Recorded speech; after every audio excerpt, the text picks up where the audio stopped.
សម្រាប់បច្ចេកទេសកលឹះដែលខ្ញុំប្រើរាល់ដងនៅពេលដែលខ្ញុំប៉ូលាដល់កន្លែងជ្រុងឬក៏កែមបាច់នេះកុំឲ្យវាដាច់ហ្នឹងខ្ញុំមានបច្ចេកទេសកលឹះមួយដែលខ្ញុំនឹងបង្ហាញដល់អ្នកនៅក្នុងវីដេអូនេះកុំភ្លេចតាមដានដល់ចប់ហើយជួយ Subscribe និង Follow page ខ្ញុំផងអញ្ចឹងដូចស្នាមដែលមាននៅលើជ្រុងកន្លែងនេះមុននឹងប៉ូលាគឺខ្ញុំចាប់តាមខាត់នៅពេលដែលយើងខាត់ហ្នឹងគឺកន្លែងហ្នឹងក៏យើងប្រយ័ត្នដូចគ្នាខ្ញុំមានក្រដាសខាត់2000អ្នកនរគ្នាដើម្បីខាត់កន្លែងហ្នឹង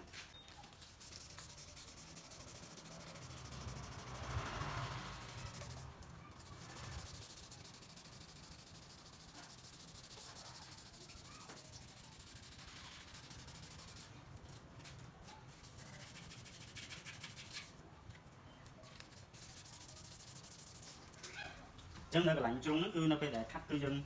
អត់អាចខាត់ឲ្យហៀទៅដល់កន្លែងកែមនេះហ្មងទេអញ្ចឹងយើងប្រើដៃយើងដៃទៅយើងហ្នឹងតបអញ្ចឹងឯងតែយើងខាត់តាមតំណងហ្នឹងនិយាយទៅកណ្ដាស់ខាត់នេះគឺយើងខាត់អត់ដល់តំណងហ្នឹងទេយើងខាត់ដល់នេះយើងលេងអស់ស្នាមឆ្កោស្នាមកណ្ដាស់ខាត់ឬក៏ស្នាមខ្វង់ផ្សេងៗដែលវាជ្រៅហ្នឹងថ្ងៃនេះខ្ញុំប្រើអេប៉ុងរោមស័ក្តិដើម្បីពកវាកន្លែងហ្នឹងដើម្បីបោះយកស្នាមកណ្ដាស់ខាត់ហ្នឹងហើយបន្ទាប់ពីប្រើអេប៉ុងរោមស័ក្តិហើយខ្ញុំប្រើកែបោះខៀវនេះដើម្បីបោះស្នាមខ្វង់ដែលកាលពីដែលសល់ពីអេប៉ុងនេះខ្ញុំប្រើនេះដើម្បីបោះវាចុងក្រោយយើងប្រើអេប៉ុងពណ៌លឿងនេះដើម្បីវាយឲ្យរលោងភ្លឺស្អាតហើយគឺបាត់ស្នាមខ្វង់ទាំងអស់ស្នាមសរសៃសក់ទូចក៏វាអាចលុបមកបាត់បានដែរអ្នកថ្នាំពោលនេះខ្ញុំប្រើជាអន្តេកន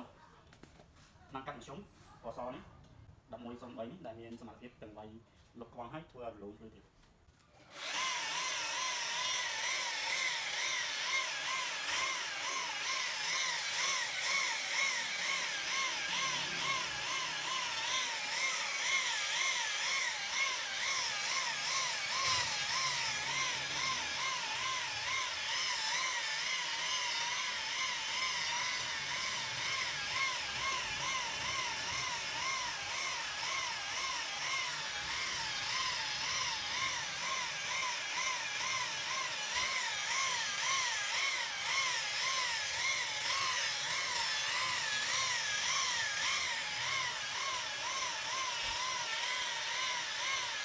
អូខេតោះចំណុចនេះខ្ញុំចង់បញ្យល់ពី technical បន្តិចអញ្ចឹងដោយសារតែខ្ញុំខាត់មិញខ្ញុំអត់ខាត់យកដល់កែមនេះទេអញ្ចឹងពេលខ្ញុំវាយយកស្នាមខាត់ខ្ញុំប្រើអេប៉ុងរោមស័ក្តិហ្នឹងព្រោះខ្ញុំអត់ចាំបាច់យកដល់កន្លែងក្នុងហ្នឹងដែរប៉ុន្តែនៅពេលដែលខ្ញុំបោសប៉ុងប៉ូលីពណ៌ខៀវនេះគឺខ្ញុំអាចយកដល់តំណងហ្នឹងបានដើម្បីវាអាចថាវាបន្លំឬក៏វាស្អាតដូចកន្លែងផ្សេងដែរហើយអេប៉ុងនេះគឺនៅពេលដែលខ្ញុំវាយដល់តំណងនេះដើម្បីកុំឲ្យវាស៊ីហ្នឹងគឺយើងព្យាយាមវាយមកទៅយើងកាន់បែបណាឲ្យយើងមើលនឹងឃើញហើយយើងវាយកែមហ្នឹងគឺនៅលើតំណងបែបនេះហើយដេញចុះទៅក្រោមឬក៏ឡើងលើត្រង់តំបន់នេះហើយបើយើងវាយឡើងទៅមូលខាងនេះគឺយើងប្រើផ្លែទៅខាងនេះដើម្បីវាយវាយើងអាចយកផ្លែទៅមូលនេះទៅវាយលុបមកចេះឬក៏ដេញចុះទៅអញ្ចឹងវាអាចនឹងស៊ីតំណងហ្នឹងហើយអាចស៊ីសងខាងអញ្ចឹងត្រង់នេះហើយជាចំណុចដែលសំខាន់បំផុតនៅក្នុងវីដេអូនេះអញ្ចឹងតើយើងទៅចាក់ដើមពោលលាជាមួយបងប្អូនទាំងអស់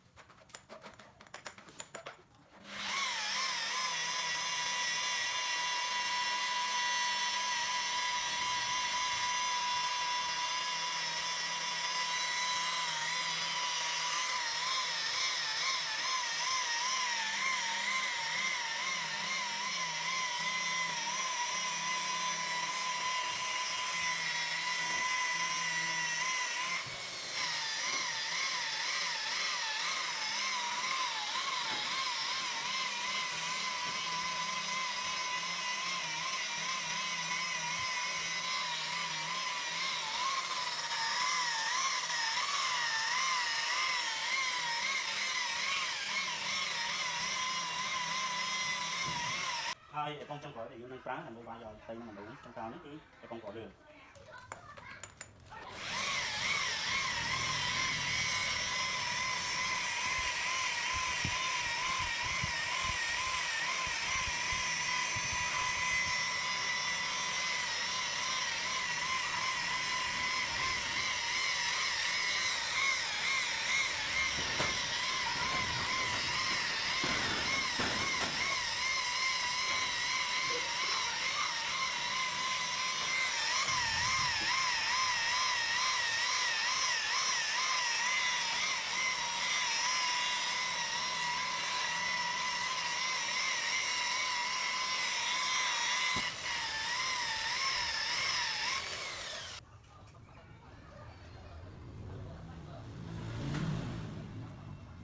ហើយនេះជាលទ្ធផលក្រោយពេលយើងប៉ូលា